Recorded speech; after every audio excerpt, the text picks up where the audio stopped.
Welcome back to another technical deep dive here in the debug zone. Today we're tackling a big question and breaking it down with insights from other users. Hopefully this clears up some misconceptions and helps you get the answer you need. So buckle up, stay a little curious, and let's jump right in.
And that's a wrap.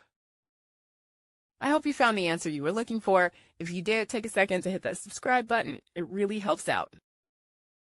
And let me know in the comments which solution worked best for you. See you next time in the debug zone.